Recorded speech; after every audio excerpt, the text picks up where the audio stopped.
नमस्कार दोस्तों, आज जो हम पढ़ने जा रहे हैं अलंकार के बारे में पढ़ेंगे। ये हमारे इंटरमीडिएट एग्जाम के लिए बहुत ही इंपॉर्टेंट है। 4 अंक आते हैं। आपको मालूम है बूंद बूंद से ही सागर भरता है और बूंद बूंद से सागर कम हो जाता है। तो यहाँ पे 1 नंबर हो या 2 नंबर हो, हमें सभी नंबर लेके चलने पड़ते हैं। हम यहाँ पर आपको मिलने वाले 4 नंबर भी मैं चाहूँगा कि आपको प्राप्त हो जाएँ। तो एग्जाम में अलंकार आते हैं, वो सामान्य हिंदी हो, जनरल हिंदी या साहित्यिक हिंदी, लिटरेचर हिंदी। तो यहाँ पर अलंकार से संबंधित जो क्वेश्चन आते हैं वो 4 अंक के आते हैं। तो किसी में आपको एग्जाम्पल दे दिया जाएगा, आपको पहचानना होगा वहाँ पे कौन सा अलंकार है। तो किसी में आपको अलंकार की परिभाषा लिखनी होगी। तो यहाँ पर हम शुरू करते हैं अपने वीडियो को। तो काव्य की शोभा बढ़ाने वाले तत्वों को अलंकार कहते हैं। काव्य शोभा कराना, धर्मन लटकाराना, प्रच्छते। अब यहाँ पर जानते हैं कि अलंकार के कितने भेद होते हैं। तो अलंकार के 2 भेद होते हैं। पहला है शब्द अलंकार, दूसरा है अर्थ अलंकार। आगे बढ़ते हैं हम लोग। जहाँ काव्य की शोभा का कारण शब्द है, जहाँ काव्य की शोभा का कारण शब्द है, ध्यान दीजिएगा, वहाँ शब्द अलंकार है। और जहाँ शोभा का कारण उसका अर्थ है, वहाँ अर्थ अलंकार है। अर्थात जहाँ काव्य की वजह से शोभा बढ़ती है, वहाँ शब्द अलंकार होता है। और जहाँ शोभा के कारण उसका अर्थ है, वहाँ अर्थ अलंकार होता है। जहाँ काव्य में शब्द और अर्थ दोनों का चमत्कार एक साथ विद्यमान हो, वहाँ उभय अलंकार होता है, जिसमें दोनों क्वालिटी मौजूद हो। उभय इक्वल दोनों, उभय का मतलब होता है दोनों, यानी उसमें शब्द अलंकार की खूबियाँ भी हों और अर्थ अलंकार की खूबियाँ भी हों, तो वहाँ होता है हमारा उभय अलंकार। काव्य में स्थान मनुष्य स्वभाव से ही सौंदर्य प्रेमी है। आपको पता है कि हम किसी दुकान में या मॉल में जाते हैं, हमें सजा सजा दिखता है तो हमें बहुत अच्छा लगता है वहाँ पर ख़रीदारी करना। या हम किसी होटल में खाना खाने जाते हैं और वह होटल गंदा है, मक्खियाँ भिन भिन आ रही हैं, गंदगी रह रही है, पंखे नहीं चल रहे हैं, तो वहाँ पर आप जाना पसंद नहीं करोगे, खाना पसंद नहीं करोगे। उसके विपरीत किसी होटल में साफ़ सुथरा, एसी लगे हुए हैं, ठंडक है, खुशबू आ रही है, तो वहाँ पर सभी लोग जाना पसंद करते हैं। तो उसी प्रकार मनुष्य एक सौंदर्य प्रेमी होता है। वह अपनी प्रत्येक वस्तु को सुंदर और सुसज्जित देखना चाहता है। चाहे हमारी गाड़ी हो, चाहे हमारा स्कूल का बैग हो, हम हर चीज़ को साफ़ रखते हैं। अपनी ड्रेस को भी हम साफ़ सुथरा पहन के जाते हैं। क्यों? क्योंकि हम जितने साफ़ दिखेंगे उतना हमें अच्छा लगता है अंदर से। हमें अपनी बात को वह इस प्रकार कहना चाहता है जिससे सुनने वाले पर स्थायी प्रभाव पड़े। वह अपने विचारों को इस रीति से व्यक्त करना चाहता है कि श्रोता चमत्कृत हो जाए, आश्चर्यचकित हो जाए। इसके साधन है उपयुक्त दोनों अलंकार। इसके साधन है उपयुक्त दोनों अलंकार। शब्द और अर्थ द्वारा काव्य की शोभा वृद्धि करने वाले इन अलंकारों का ही काव्य में वही स्थान है जो मनुष्य, विशेष रूप से नारी है, शरीर में आभूषण है। जिस प्रकार नारी का सौंदर्य उसके आभूषणों से होता है, उसी प्रकार काव्य का जो आभूषण होते हैं वह अलंकार होते हैं।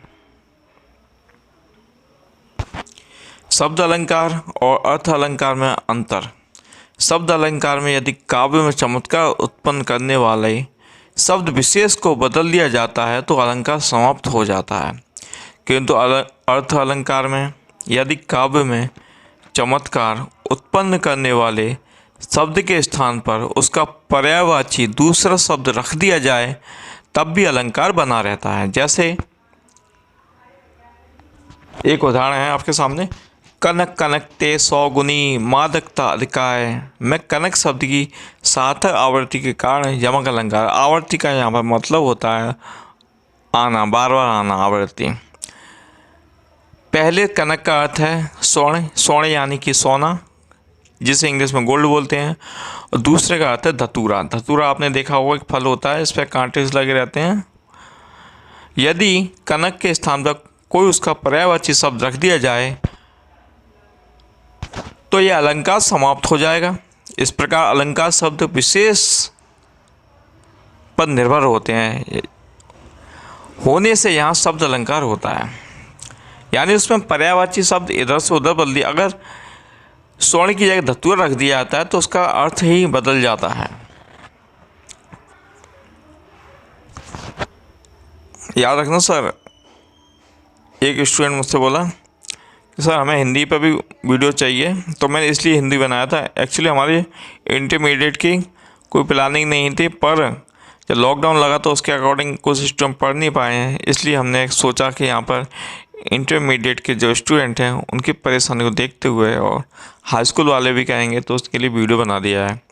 तो तो अर्थ अलंकार में शब्द का नहीं, अर्थ का महत्व होता है। जैसे सुना है यह मनु ने मधु गुंजार, मधुकरी का सा है जब सानंद। इसमें मधुकरी का सा में उपमा अलंकार है। यदि मधुकरी के स्थान पर उसका भ्रमरी या अन्य कोई पर्याय रख दिया जाए तो यह भी अलंकार बना रहेगा, क्योंकि यह अलंकार अर्थ पर आश्रित है, शब्द पर नहीं। यही अर्थ अलंकार है की विशेषता है। अब देखिए क्वेश्चन नंबर 1 हम देखते हैं। यहाँ पर हमने ऊपर जाना, हमने अलंकार क्या होते हैं, अलंकार के कितने भेद होते हैं और उनका क्या महत्व है।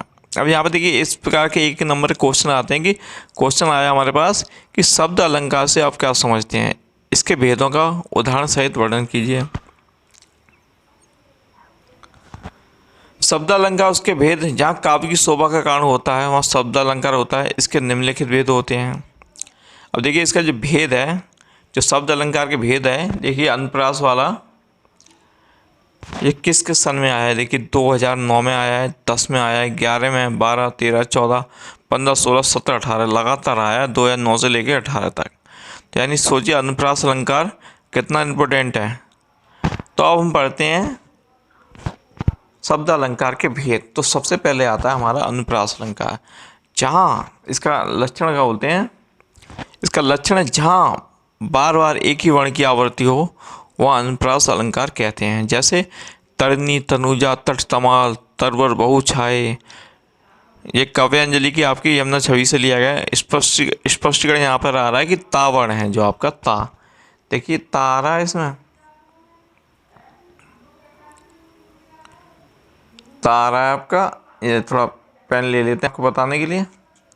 देखिए यहाँ पर ता आया, ये ता आया, ता ता ता। तो यहाँ पे तावर की आवृत्ति कितनी बार हुई, 1, 2, 3, 4, 4 बार हुई, 5 बार। तो इसलिए यहाँ पे कौन सा हो गया हमारा, अनुप्रास अलंकार हो गया।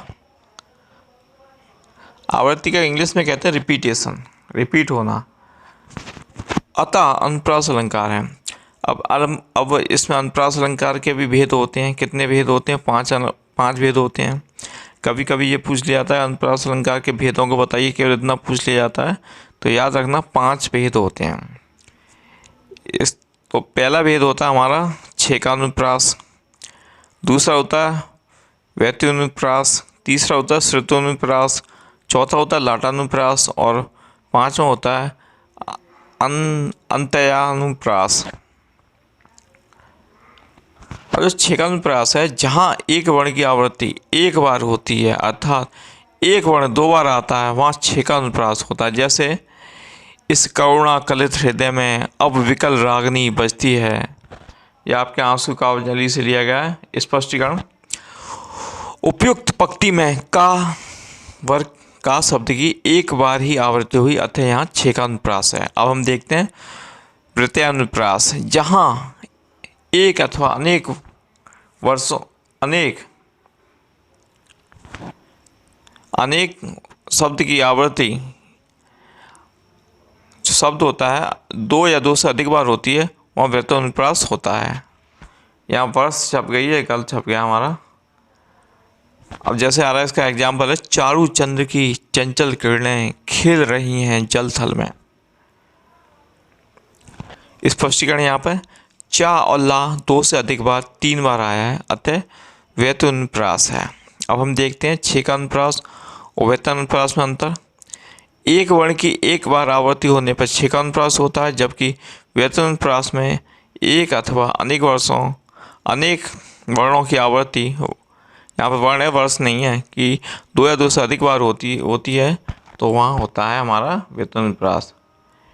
एग्जाम्पल, हे जग जीवन के कर्णधार में जा वर्ण की एक बार आवृत्ति होने से छेकानुप्रास है।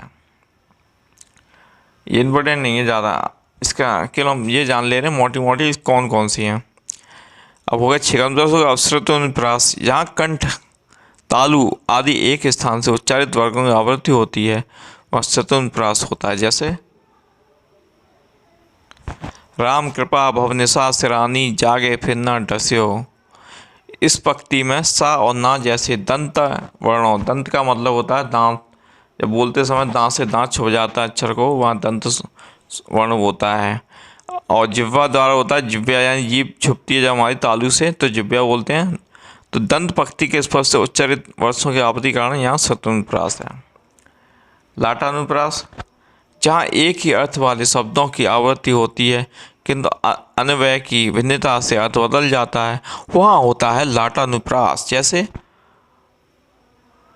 पूत सपूत तो क्यों धन संचय, पूत कपूत तो क्यों धन संचय। यानी यहाँ पर लिखा है कि पूत सपूत हो तो वह धन को जमा करता है, संचय करता है, और जब पूत कपूत हो तो क्यों धन संचय। यानी कि यदि वही पूत कपूत हो तो क्यों उसके लिए धन को इकट्ठा करा जाए, वो धन इकट्ठा नहीं करेगा। जो पूत सपूत होता है यानी पुत्र का काबिल धन को इकट्ठा करता है, या पूत कपूत हो जाता है तो धन को संचय नहीं करता। अब यहाँ पर स्पष्टीकरण दिया गया है, यहाँ उन्हीं शब्दों की आवृत्ति होने पर भी पहली पंक्ति के शब्दों का अन्वय सपूत के साथ और दूसरी का कपूत के साथ लगता है, जिससे अर्थ बदल जाता है। पद का भाव यह है कि यदि तुम्हारा पुत्र सुपुत्र है तो धन संचय की आवश्यकता नहीं, क्योंकि वह कमा कर धन ढेर लगा देगा। यदि वह कुपुत्र हो तो भी धन संचय निरर्थक है, क्योंकि वह सारा धन व्यसनों में उड़ा देगा। इस प्रकार यहाँ लाटानुप्रास है। अंत्यानुप्रास, यह अलंकार केवल तुकांत छंदों में ही होता है, जहाँ कविता के पद या अंतिम वर्ण चरण में समान वर्ण आने से तुक मिलती है, वहाँ अंत्यानुप्रास होता है। जैसे पत्रस लालच लाल की, मूली धरी लुकाई, सो करे भौ दसे, देन कहे नटी जाई। जैसे लुकाई आया एंड में,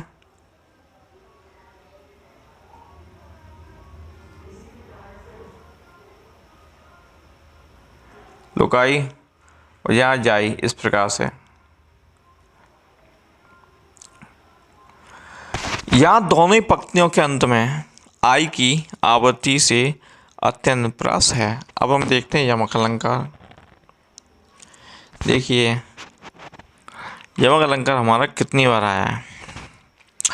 2010 में आया है, 11 में आया, 12 में, 13, 14, 15, 16, 17, 18। यहाँ बता दूँ ये अलग अलग सेट्स होते हैं आपके यूपी बोर्ड में। हर ज़िले का एग्ज़ाम अलग अलग छपता है, यानी कुल मिला के अगर आप लखनऊ और उन्नाव में रहते हो तो लखनऊ का एग्ज़ाम हिंदी का अलग आएगा, सामान्य हिंदी का ही बात कर रहा हूँ मैं, और उन्नाव का अलग आएगा, कानपुर का अलग आएगा, तो लखनऊ का अलग आएगा, आगरा का अलग आएगा, तो आजमगढ़ का अलग आएगा। इस प्रकार होते हैं। तो नज़दीकी ज़िलों के कभी एक से एक पेपर नहीं आते हैं। जब पेपर आउट हो जाए तो आसपास के ज़िलों का भी आउट ना हो, इस वजह से पेपर कई सेटों में छापा जाता है। अब होता है यमक अलंकार के बारे में पढ़ते हैं। लक्षण क्या है इसका, जब कोई शब्द या शब्दांश अनेक बार आता है और प्रत्येक बार भिन्न भिन्न अर्थ प्रकट करता है तो वहाँ यमक अलंकार होता है। कनक कनक ते सौगुनी मादकता अधिकाय, जा खाए बोराय जग, वाह खाए बोराय जग, या पाए बोराय। यहाँ कनक शब्द 2 बार आया है और दोनों बार उसका भिन्न भिन्न अर्थ है। पहले कनक का अर्थ होता है धतूरा और दूसरे का होता है सोना। धतूरा एक जहरीला पदार्थ होता है, नशीला पदार्थ होता है, और सोने का नशा भी बुरा होता है और धतूरे का नशा भी बुरा होता है। अतः यहाँ यमक अलंकार है। यमक अलंकार के 2 भेद हैं, इन्हें केवल जान लीजिए, इसके अंदर पूरा पढ़ने की जरूरत है। अव्यंग पद और सवंग पद, ये इतना इम्पोर्टेंट नहीं है। अब बढ़ते हैं श्लेष अलंकार पर। श्लेष, जब एक ही शब्द बिना आवृत्ति के 2 या 2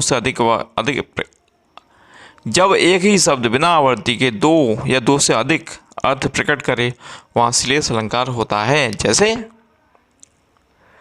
चिरजीवो जोरी जुरे, कोना सने गंभीर, को घटी ए प्रश्न भानुजा, वे हलदर के वीर।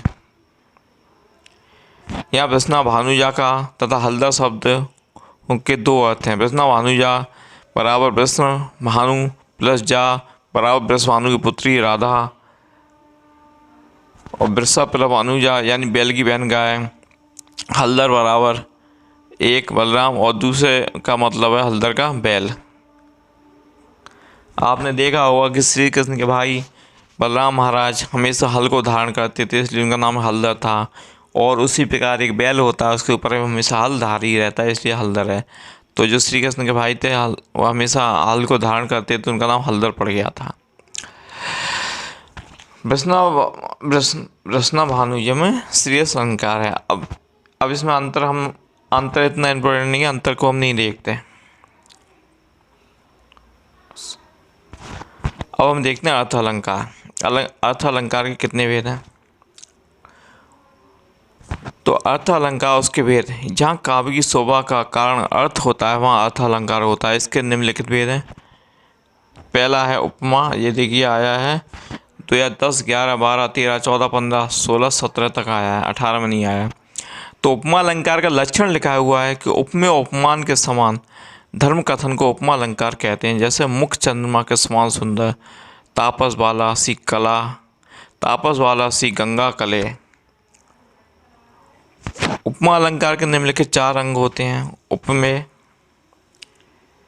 जिसके लिए उपमा दी जाती है, जैसे उपयुक्त उदाहरणों में मुख गंगा है। उपमान, उपमेय की जिसके साथ तुलना उपमा की जाती है, जैसे चंद्रमा, तापस वाला।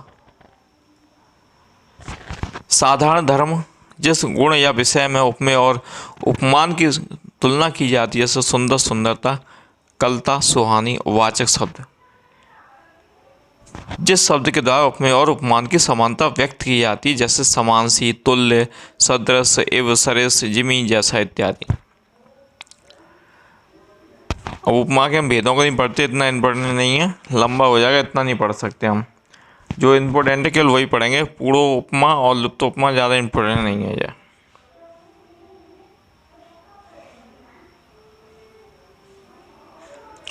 ये भी नहीं है, ये भी नहीं है हमारा यहाँ। अब हम रूपक को देखते हैं।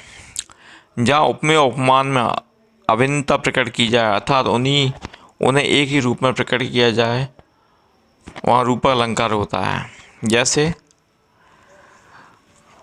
अरुण, सरोरू, कर चरण, दृक, खंजन, मुख चंद, समय आई सुंदरी, शरद, काहे न करती आनंद।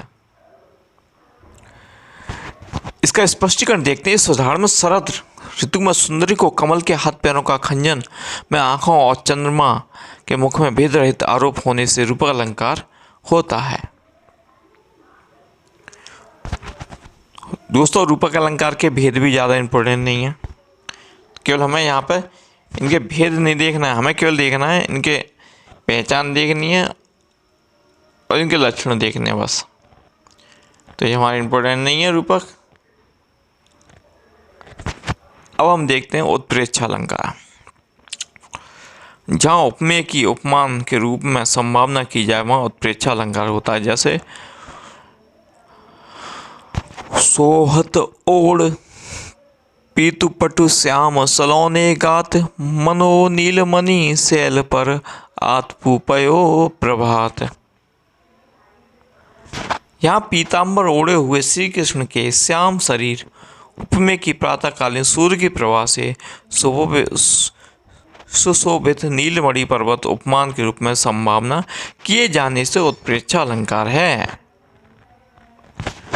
मनो यहाँ पर वाचक शब्द है। इस अलंकार में जनु, जानव, मनु, मनो, मानो एव आदि वाचक शब्द अवश्य लगते हैं। उत्प्रेक्षा अलंकार के भेद भी इम्पोर्टेंट नहीं है, पेपर में इसका कोई मतलब नहीं है, नहीं आने वाली है।